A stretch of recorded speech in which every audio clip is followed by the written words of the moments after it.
part of this is just that the landscape of international trade is continually changing. We're going to start right now with a little bit of where is international trade today as we speak. As we all know, COVID-19 and the pandemic threw a giant wrench into the international system in 2020. But things have sort of started to normalize again, at least at the end of the fourth quarter of 2021. It sort of returned to pre-pandemic levels. But we all saw throughout 2020 various issues that came up, including supply chain disruptions related to semiconductors, or also to the Evergrande blockage of the Suez Canal that meant firms across the world were having trouble accessing inputs into their production or saw delays in their shipments. So on the next slide, we can see that indicators are pointing to trade remaining strong going into the future. Growth rates in every region show that they will continue to increase, albeit perhaps at a slower rate than in 2019. Part of this is because we now live in an increasingly interconnected world where businesses and individuals across the globe can access information and products and order things at the click of a button. Rebounding from the pandemic's economic hit, global domestic product is also expected to continue to grow in every region across the world, albeit at a slower rate than in 2021. This growth in itself will demand resources and inputs, including from international trade. But on the next slide, we can see if there's any certainty in trade, is that there's always new uncertainties. And so as we sit here today, we see new crises emerge, including the Ukraine-Russia crisis. And just as we leave the pandemic behind, this new conflict has taken a hit to supply chains across the globe. With the interconnectedness, these effects have rippled out in terms of rising food and fuel prices, also fertilizer prices, and all of which are contributing to worsening economic outlooks, including lower economic growth and increasing inflation. And all of this sort of remains to be seen how it will play out with trade. In the next slide, as I've already briefly mentioned, other disruptions have occurred in the past year and in recent history that we can all remember, including logistics disruptions. Now we're looking at airspace limitations due to international conflicts. There was the semiconductor shortage that was initiated by the pandemic and production shortages. There are rising energy prices, and all of this has put pressure on shipping costs and supply chains and making it more challenging for traders around the world. And on the next slide, we see with all of these uncertainties and changing factors, the question is really, how can businesses adapt their strategies, especially smaller firms who may have fewer resources and be less able to invest in market research and analysis and be able to stay on top of the consistently changing current affairs around the globe. On the next slide, we'll notice there are two main things that businesses can do. First is stay informed about emerging opportunities. And the second is to diversify market risks. I'm going to turn the presentation now to Anya, who will take you through some of the tools that could help you to stay both informed about emerging opportunities and to diversify your market risks through trade and accessing the international markets. Anya, I'll turn it over to you. Thank you so much, Catherine, for that great introduction. It is an exciting time in trade, and there are a lot of emerging opportunities and many risks, but we have to make the most of what we can. So what we want to do is to kind of walk you through a few of the key pieces of information that you'll find in the Global Trade Help Desk and why we specifically focus on these aspects. So one of the things that we want to help you do is figure out how economically attractive a market is. So we're going to look at factors such as market size, such as global rank and imports of that specific market. We're going to look at how the demand has evolved in that economy over time. So is this a place where it's just starting to grow, or has this been a strong importer over time? We're going to also also look at growth and dynamism. We're looking ideally for a relatively large growing market. This will give us a great amount of opportunities depending on how big our production size is and where we want to also factor in the market. And one of the aspects that we really want to share with you as well is this aspect of export potential. So this is a forward-looking forecast that gives you a chance to sort of benchmark reasonably expected trade values, and using all of the quantifiable factors that we have, including the growth forecast by the IMF, to kind of compare where we think the greatest opportunities will be for your product. So once again, this export potential calculation is a benchmark level of expected trade by 2026.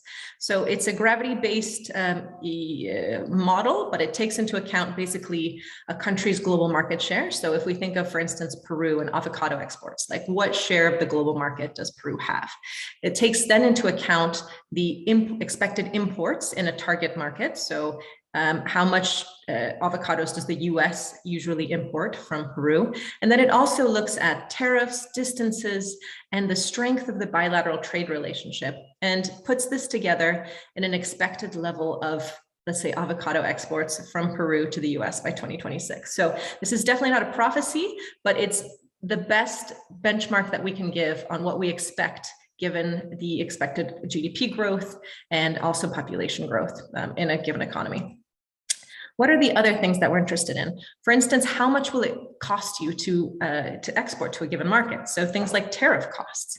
If we look, for instance, at Canadian exports of motor vehicles to Mexico, the MFN, or the most favored nation duty, or the tariff applied to all WTO members, is 15%. And with USMCA, we have a duty-free rate, but this is all subject to rules of origin or specific criteria that the exporter must meet in order to get this preferential rate. So here, for instance, we have a change in tariff heading or a regional value content requirement of 50 to 60%. So if the motor vehicle doesn't actually meet these criteria, it won't be able to benefit from the tariff-free status. Other things that are important, and even more important than tariffs, are regulatory requirements, which vary dramatically across countries. So for instance, a Canadian motor vehicle will have 23 requirements in Mexico, it'll have 9 in France, and it'll have 42 in UAE. Now, it's not to say that some of these are more stringent than others, but just the idea that there is this variety of different requirements that businesses really need to be aware of to make sure that their goods can really enter these markets. So these are some of the aspects we really want to consider.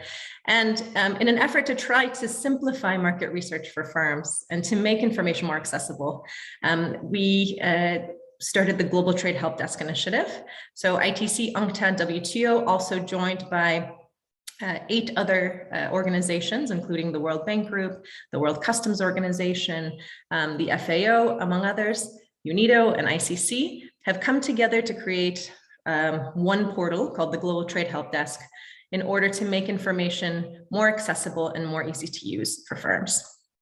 So this is what it looks like. globaltradehelpdesk.org is where you can access the platform.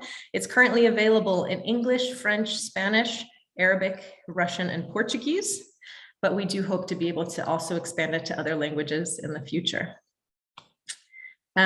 The WTO Informal Working Group on MSMEs, as part of their package, recommended the Global Trade Helpdesk, or endorsed the Global Trade Helpdesk as a key source of information for firms in their recommendation on access to information. So we do hope this will be a valuable tool for businesses around the globe. Now, just to walk you through quickly what we hope to do with you using the Global Trade Helpdesk. So first, we want to evaluate the demand or the export potential for our product. Then we're going to have a look at what are the tariffs faced and what are the regulatory requirements in the target market. Then we can also, in certain aspects, consider market niches. So things looking at private standards like ecological products or fair trade products. And lastly, we will see the available information on partners for financing, trade, and promotion. So I will quickly switch screens and take you through an example. We're going to take the perspective of a coconut oil exporter from the Philippines.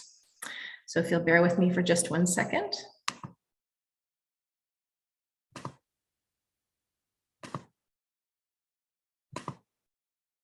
Are you able to see my screen, I hope? Great. So once again, this is the Global Trade Help Desk. Here we can change language if we would like to, but what we're looking to do is to do a search to get the most detailed information that we can at the product level. So right now we're going to take the point of view of an exporter's perspective. Once again, we're going to look from the Philippines, and we're looking for coconut oil. So I can either type in coconut oil, and this can sometimes help me find the product code if I don't already know it, or otherwise the product code is 151311. And we also have resources to help you find the product code if needed. Now, to which market? If you already know which market you're interested in, you can go ahead and type it in, or we can use the Find Markets button, which then proposes target markets based on expected export potential from the Philippines in this product. So for instance, we have the Netherlands, which has the highest 358 million per year, the US at 148. Now we're going to assume that we are already exporting very well to the two target markets, and we're diversifying our market risk. So we're going to look at Malaysia for a change. So I'm going to select Malaysia and click go. And what I have here is first an overview of how attractive it is. So I see that it's the second largest importer in the world of coconut oil. I can see that in 2021, its imports were 198.7 million. I can also see the market perspective for the Philippines. So currently it has a 38% share of the market. It has grown on average 32% in the last 5 years. And this is the expected export potential rate, which once again is a benchmark value. So here we expect it to be about 104.6. And we can see that actually it's already exporting 111. So clearly the Philippines has great coconut oil and is doing extremely well in this market. Now, what do we know about the Malaysian import tariffs? What we can see is that there's a range of 0 to 5%, and there seems to be a preferential tariff available. If we click to see more details, we can see that there's an MFN duty of 5%. So once again, this is the tariff charged to all WTO members. And there are 2 preferential tariffs for ASEAN and ANFTA. And we can see with each trade agreement, the details of the member states and the relevant rules of origin. So here we have a regional value content of 40% or a change in chapter. And here you can also see the rule of the document, the certificate of origin that you would need to present in order to be able to qualify from this.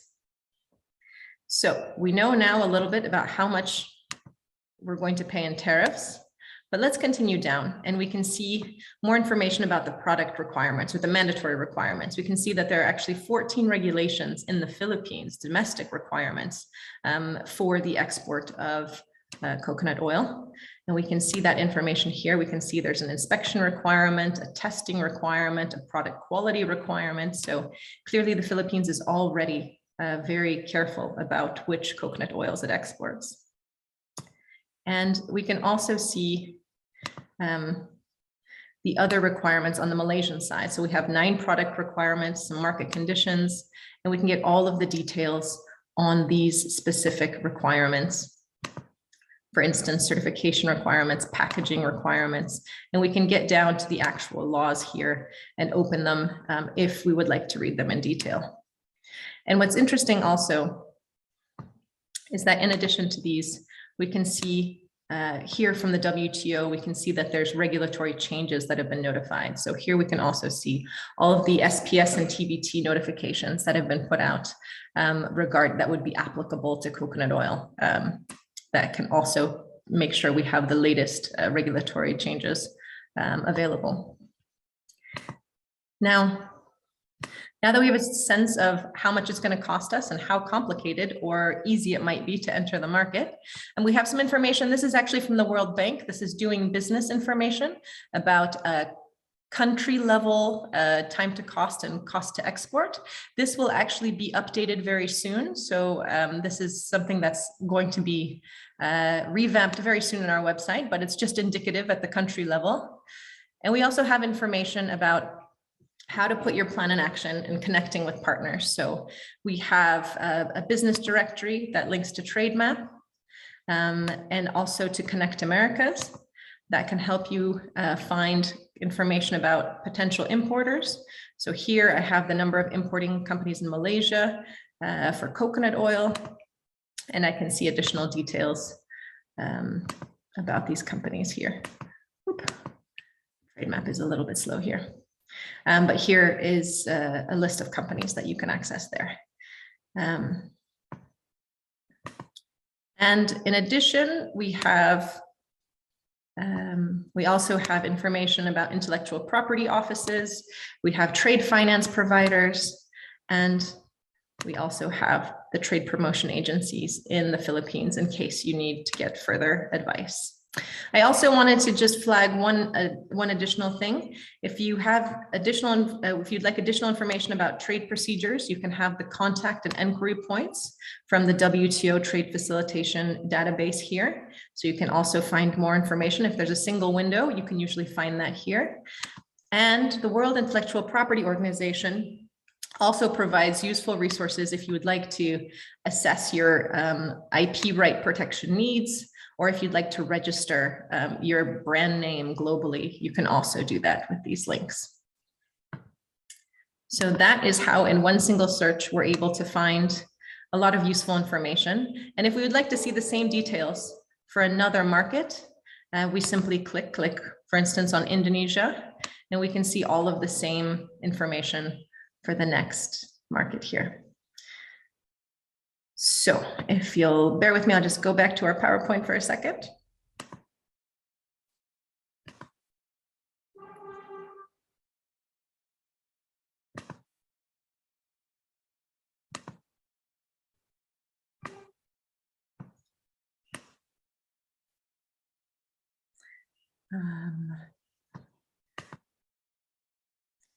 And what I'd like to do now is ask those of you that are sitting next to a computer or have your phone available to also just give it a try.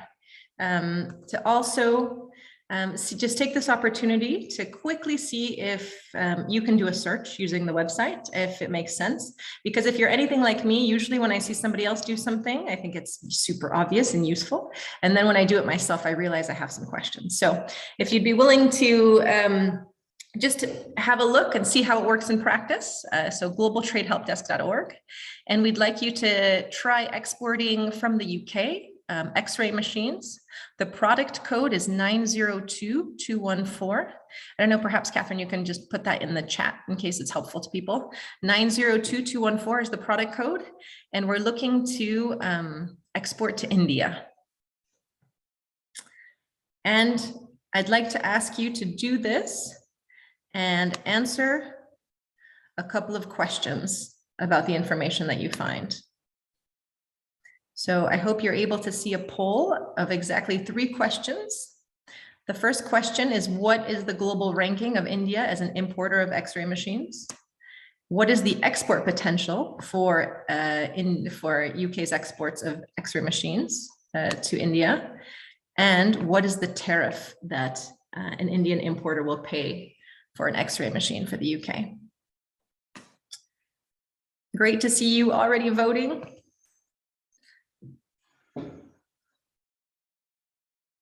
And that you're able to access the information. This is great. Just going to give you 2 more minutes to quickly see if you're able to find the answers.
Okay, I think that's about a third of you that have participated, but let's leave it there. I'm going to go ahead and end the poll and show you the results. Are you able to see the results? So 71% of you said that India ranked 10th as the global importer of X-ray machines, which was the correct answer there. And then 83% of you said that 24.2 million was the correct export potential estimate, which is the right answer. And then interestingly enough, we had 71% that thought the tariff was 7.5%, and about a quarter of you thought that it was 16%. So it seems like most of you got the right answers, but we'll just take a quick look together to make sure we see all the same information.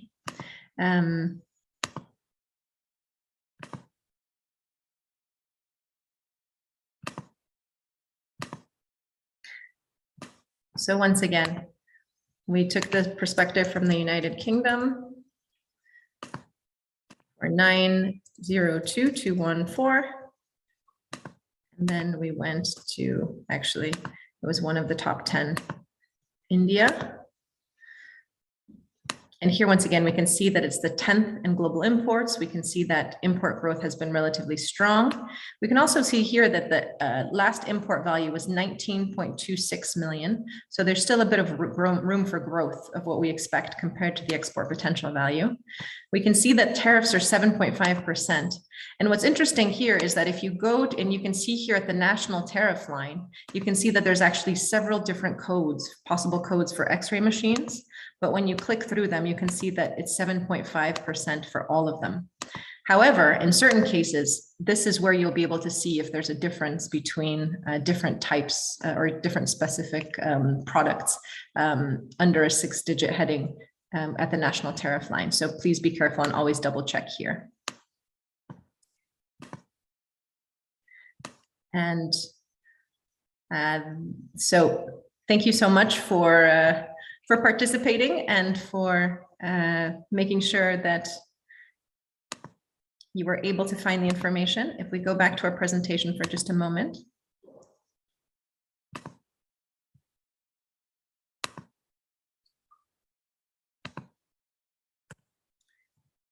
So what I wanted to just flag also is about what we're actually expecting in terms of other information we'll be adding soon to the Global Trade Help Desk. So we are almost ready to publish the temporary trade restrictions related to the Russia and Ukraine crisis. These will be updated on a daily basis, but this will give you a chance to see what the newest restrictions are. At the moment, we were sharing the latest COVID restrictions. There's not so many pandemic related, although there are some lingering restrictions, but you will soon be able to find in the homepage a link to the temporary trade restrictions relevant to the crisis.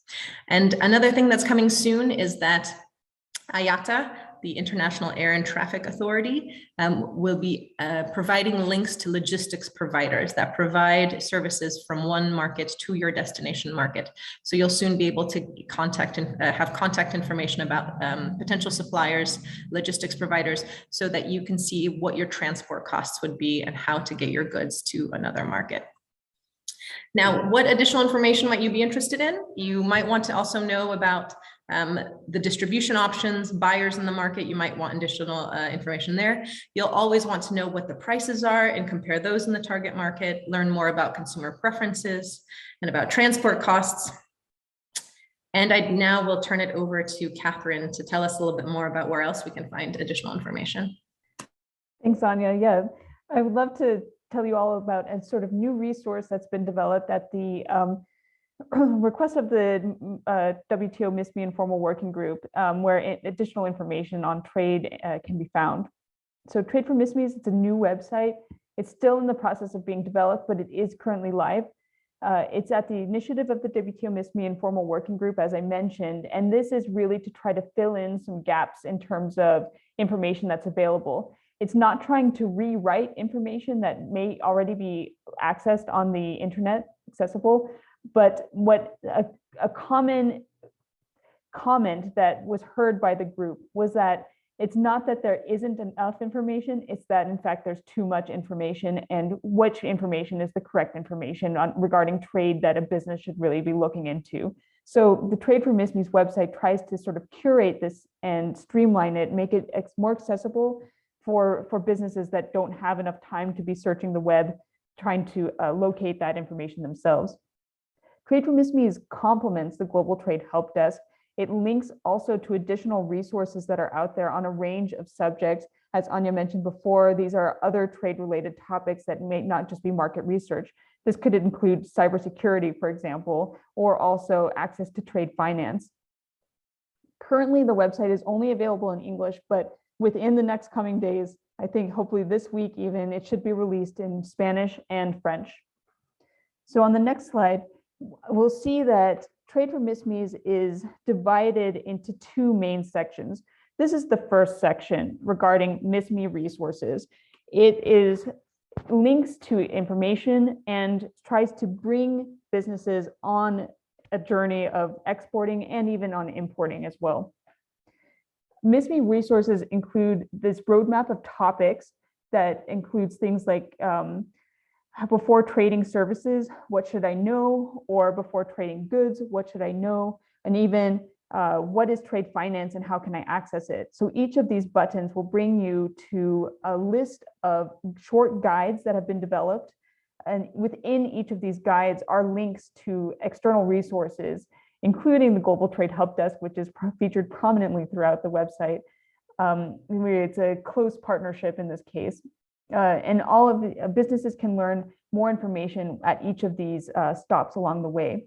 As you'll also see here, besides MISME guides, there is a MISME library, and this has a list of resources that are available. You can go directly to them if you are not interested in reading through the guide and finding resources that way. These resources include studies. They also link to external organizations that might have training or other useful tools available for free, or sometimes it's noted that they may be accessible behind a paywall. We're working also to develop a regional section within the MISME library so that within different geographical regions, the specific resources that are available for MISMEs there can be accessed directly via this link. The second part of the Trade for MISME's website is dedicated to policymakers, and this is on the next slide. It shows that there are bullets for different topics for policymakers to access various information. These include an overview of why it's important to support MISMEs to trade. Trade is not necessarily the most straightforward of objectives a business can have, and policymakers can definitely assist in making it easier for businesses, particularly small businesses, to access resources that they need. Key issues are also available. This is in a guide format, similar to the MISME roadmap. These various guides can link to additional resources for policymakers to better understand topics relevant for MISME trade. Then there's what's happening at the regional level for MISMEs, and it includes access to various organizations and other international organizations, including their resources and studies. There are resources on MISME trade data, and you can see how much MISMEs are trading, what the number of MISMEs are, and generally tries to bring all information of this nature into one place. Again, there's also a library here. In this case, it's devoted to resources that are of particular relevance to policymakers, links to studies, and other important information. I think with that, I will close out this very brief overview of the Trade for MISME's website. As I mentioned, it's still in development, and we're hoping to include more. Feedback is always welcome, and in fact, there's a button available on the homepage that we welcome your comments.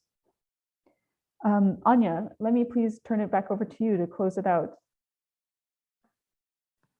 Thanks, Catherine. I think we might have a few extra minutes, so maybe you can do a live demo here in a little bit. Catherine, if you wouldn't mind, we're almost at the end of this talk, and we're almost ready to just open it for question and answers with you as well. But Catherine, if you could also just put our evaluation link in. What we'd like to ask you to please do is to give us feedback. We always want to do better. We always want to get a sense of what additional information we would like us to provide in the Global Trade Help Desk. So we have a really quick 5-question evaluation that we would ask you just for your comments. If you could please share those with us. It's super quick, I promise. And yes, we certainly welcome any questions, any feedback. You can also contact us directly. We have our emails here, so please feel free to reach out to us. I noticed that there were a few questions already in the question answer. One is, would be great to also provide the names of the largest importing companies.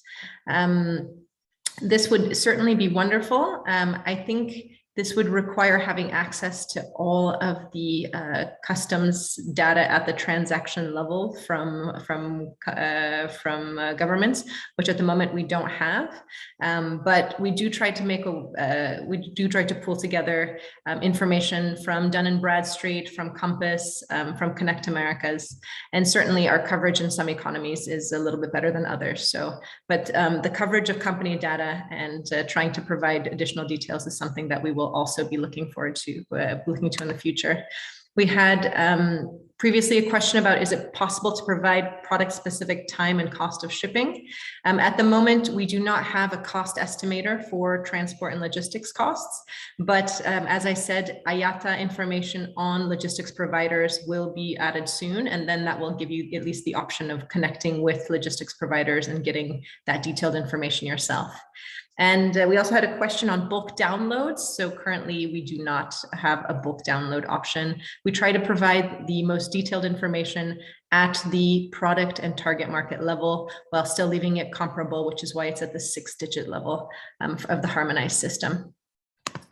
If you have any other questions, we would love to hear them. There will be a recording of this webinar. It will be also posted on the Global Trade Help Desk. Let me show you where the new webinar page is so that you'll be able to find additional resources.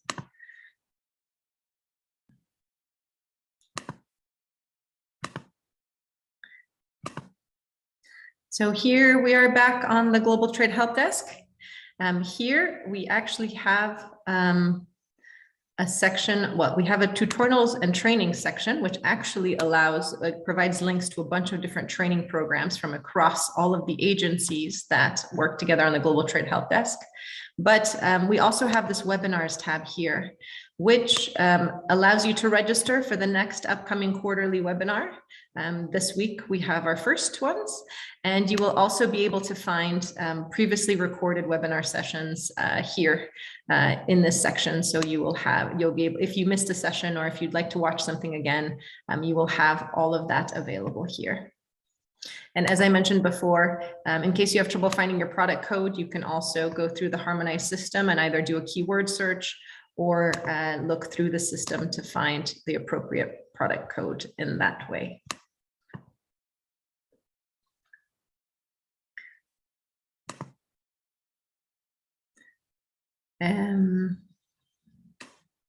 Is there a newsletter we can subscribe to? Oh, that's a beautiful question. We do not currently have a newsletter yet, but that's an excellent idea. What we're looking to create possibly in the future is specifically like a dashboard and having a newsletter so that we can at least share information whenever we get data updates and whenever there's new information available on the platform. But thank you for that wonderful suggestion. We will definitely take that into account. Yes, if you could please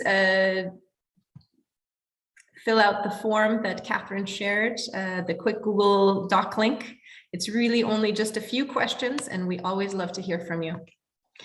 Are there any other questions that you may have? Because if not, we will turn it over to Catherine for a quick live demo of Trade from ISME, since since you guys have been such a wonderful audience and don't have too many questions for us. But if in the future you're using Global Trade Help Desk and you have any questions, please don't hesitate to contact us.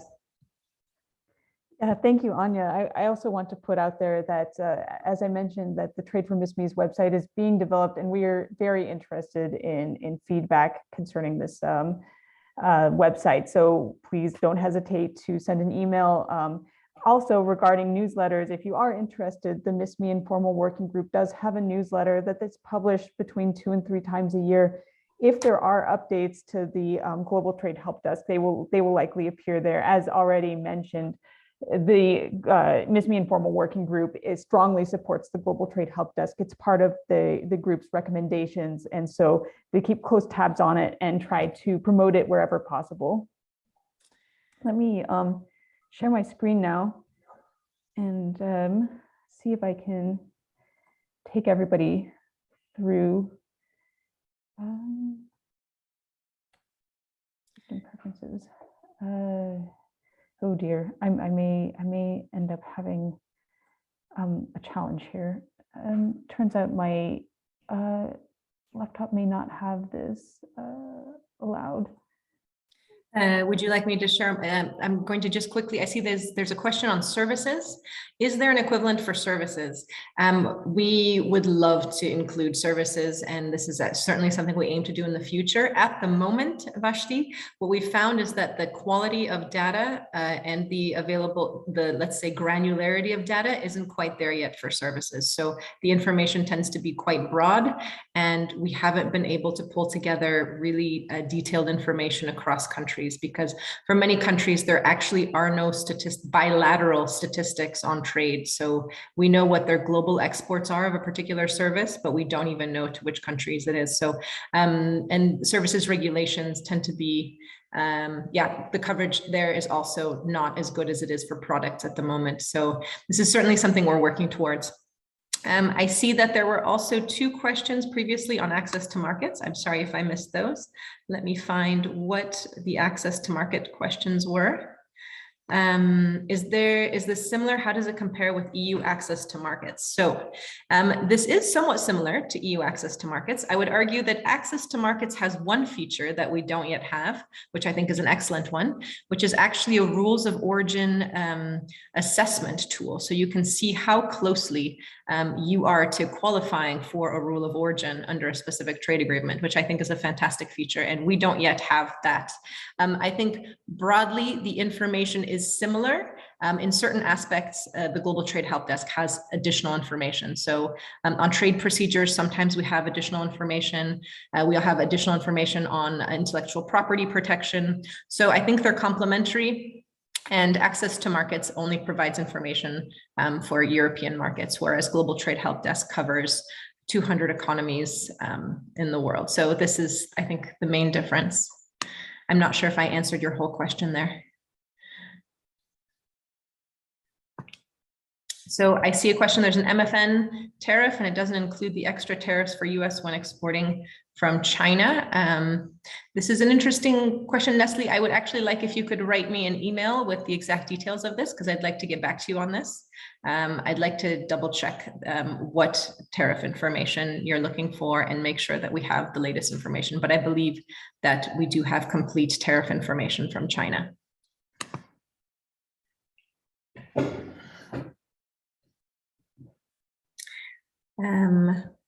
What is the best Twitter account? For ITC, the Twitter account is @ITC News. We have an ITC Market Analyst Twitter account. I'm not sure, does the Informal Working Group have a Twitter account? No? No, we do not. So I would see it, ITC Market Analysis is probably the best Twitter account to get our attention. Okay. Are we able to share your screen, or should I share my screen, and would you like to narrate me through it? Yeah, I'm not unable to share my screen. Okay. I'm sorry. No, sorry about that. It's a computer setting on my end. Okay, so here we are at Trade for MISMEs. Well, thank you, Anya. So yes, this is the home page here, and as I mentioned, it's divided into 2 main sections. one for MISMEs themselves and the other for policymakers and researchers. So this is one way of entering into this information. Down below, you can see the various partners who are helping with the information that's being provided. So as you can see, the Global Trade Helpdesk is strongly featured here, but other partners include the International Chambers of Commerce, the Centers of Entrepreneurship, which is part of the International Chambers of Commerce, Google and WIPO. We have others as well that we're working to bring on board as we speak. Various funders, TAF2 Plus was the original funder of the website, UK Aid, in conjunction with them, Canada is working to provide funding. So with up above, if we were to go into the MISME section, as I think that this one would be the most relevant to the viewers, you can see here, this is the roadmap and this is the guide. And if you click on any of these colored tabs, you will be taken into this section along the roadmap. These include the guides themselves. So within each of these sections, there are various points. So here, where should I get started? And then as an exporter or a seller, how can I classify my products for customs purposes? Each of these will then take you to that specific guide with additional resources and information. Anya, if you can click on really any guide that you're interested in or you think others may be interested in, we can go through export readiness. That sounds great. So let's start at the beginning. Am I ready to export? We suggest reading through this, and then there are links within these guides that can take you to external resources, as I noted. These external resources are developed by governments and sometimes international organizations, and nonprofits occasionally. They include information, other guides that others have written. So for instance, Canada has a number of resources. It's not just relevant for Canadian firms. These are sort of broader information that could apply to exporters from other countries as well. I think they might have tools here as well for assessing your own business and understanding whether or not you are ready or you need to be looking into more information before beginning your journey.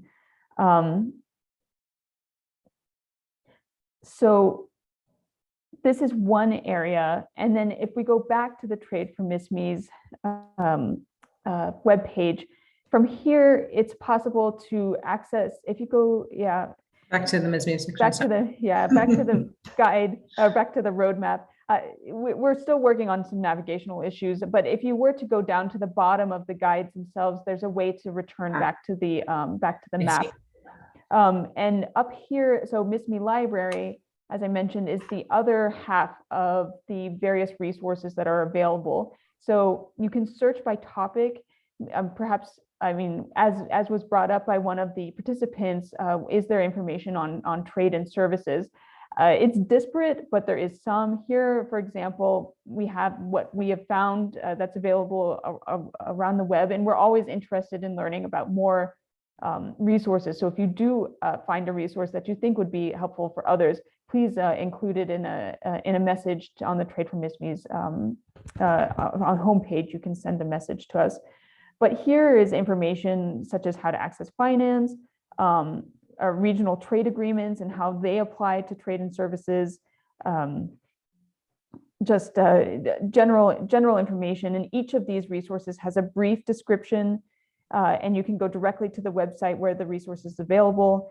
And it's also searchable at the top. I think there's a search function where you can type in keywords that can further filter the resources, and even more generally on the website. So Anya, if you were to go to the very top of this web page, you can search for, and it will bring up information, including the guides. So if you search for services, it should also bring up the specific guides that we have drafted for, well, in this case, here's the policymaker guide, rules of origins, which are relevant, but it should also bring up the MISME guides on services trades as well.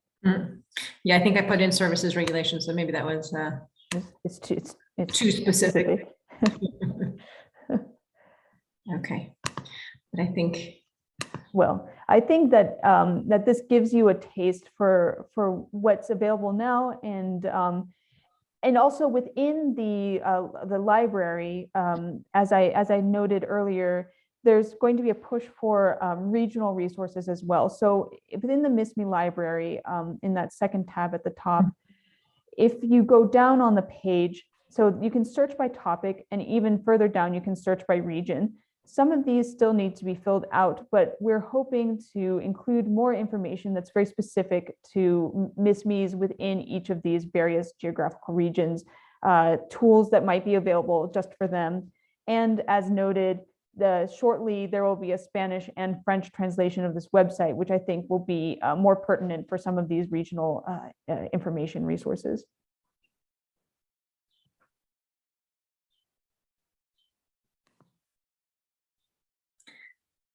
Wonderful. Did you want me to click on a specific region? Well, which region shall we go to? Let's try Asia and the Pacific. As I noted, some of them are still being filled out. So at this time, yeah, for example, here we only have one APIC MISME marketplace available. Although we know that there are more resources available. So this is continuing to work on it. There are also further guides that we would like to develop, especially on topics like voluntary support, voluntary sustainability standards. I think this is a topic that's been coming up a lot for businesses. There are a lot of standards out there. How do I select the right one, the one that might be most applicable to international markets or the international region? And so, for example, these are topics that we would like to further expand on. If there are others that that businesses think would be helpful to them to include on this website, again, please reach out to us and let us know. Excellent. And actually, you reminded me on the voluntary sustainability standards. I don't think I showed you that on the Global Trade Help Desk. So, for instance, for Brazilian coffee, if we just take a look, maybe we'll export to Belgium.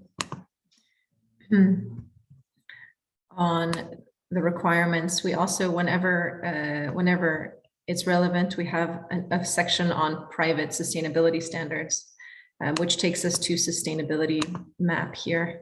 And this gives us an overview of the applied or relevant private standards. For instance, the EU organic farming standard. And there you can find additional information. And on sustainability map, you can find how to get certified and what the requirements are and additional details there. So I agree with Catherine that this can be super relevant, especially for agricultural products, and for certain products, sustainability standards are extremely important. I see that we've had a couple of last questions come in, so let me please just try to answer those.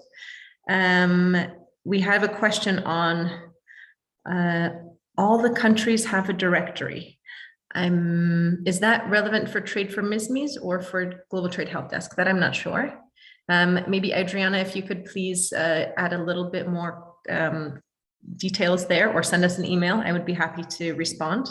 The companies that appear in TradeMap, have they been verified? So the companies that appear in TradeMap come from Dun & Bradstreet and from Compass.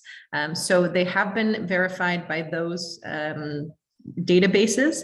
But one thing that we know is that companies, I mean, there's a huge turnover in companies around the world. Unfortunately, especially in volatile times, there is a chance that companies might have gone out of business. This is something we can't always guarantee. So we try to update the company data as often as we can, but we do rely on external providers. And for instance, in the Connect Americas database, which we also get directly information from, that is actually companies that register themselves there. So there's a chance that they may no longer be in business. So I hope that's useful. Can everyone log into the website? Everyone can so access to the Global Trade Help Desk is free. The trade map information is free for almost everyone. The company data can sometimes require a charge in certain countries, but otherwise everything is accessible. And then there's a question, is this based on turnover or investment? What should be their investment or turnover to have them classified as an MSME on the portal? Oh, that's a good question. Catherine, do you want to talk about different countries' definitions of MSMEs and how they differ around the world?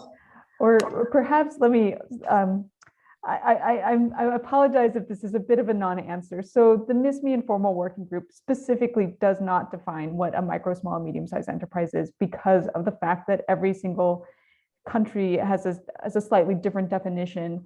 I mean, there are some agreements, and in general, the way that it's usually applied, the definition is in terms of number of employees. This is the easiest thing to measure. But again, this can be very challenging. There are new tech companies that may have very few employees, but a massive turnover. And so is it a small company? Is it a large company? It's hard to tell. But given the fact that number of employees is generally the easiest way to define a micro, small, or medium-sized enterprise, generally it's any firm that has less than 10 employees as a micro firm. Between 10 and 49 employees would be a small firm. 50 to 249 employees would be a medium firm, and above that would be a large firm. This is usually for studies and economic studies at that. But again, as I said, the micro, small, and medium-sized informal working group at the WTO does not define what a micro, small, and medium-sized enterprise is. And in fact, in general, what the group tries to do is to make trade more accessible for all firms, understanding that if it's easier to trade, it will help smaller firms relatively more than it will larger firms who already have the resources available to understand the regulations and the requirements to trade. So that's my response for you. That's a good one. I see we have just a few new messages as well. Shua Brahim says, would this also contain information about specific agreements covered, such as TBT or SBS? Yes, that would be included in the Global Trade Help Desk. Is it possible to search by both region and topic at the same time and trade for MISMEs? That was a question for you, Catherine. In that case, I would suggest using the top search button to just do a general search of the website. The way that it's divided in terms of region and topic, it's more of a way to organize sort of mentally, or to focus somebody who's coming into the website. But in general, all of the information should be available through the main search tool. Excellent. Okay, and let me see, there was one new question here. I think on the questions and answers. In the section putting a plan, is there an importer directory? I noticed it's not for all countries. So yes, Adriana, indeed, as I mentioned, the business directory has better coverage in some countries than others. This is something we're also working to expand, but currently we rely on information from Dun & Bradstreet, from Compass, and from Connect Americas. So we do not have a business directory that includes all countries just yet, but certainly something that we will be working towards to improving. But on that note, if there are no other questions, thank you so much for your participation. Please feel free to spread the word. If you think this is a useful tool, please tell your friends, tell the business community, tell anyone and everyone. We would love that. And if you have any additional questions, or if there's anything else that we can help you with, please don't hesitate to email us. I think, could you put our emails maybe in the chat just in case, Catherine? But thank you so much for your time and for your attention. We hope that we have helped you find a couple of new tools to make it easier to access information on market research, but also across different topics, as the Trade for MISME site really does bring together resources across a lot of different topics. So we hope this has been useful for you, and we thank you so much. And thank you so much to those of you, especially who've also been kind enough to share your feedback and fill out our evaluation form. Thank you very much. And looking forward to being in touch. And please let us know if you have any questions, or if we can share any further information. We would love to do so.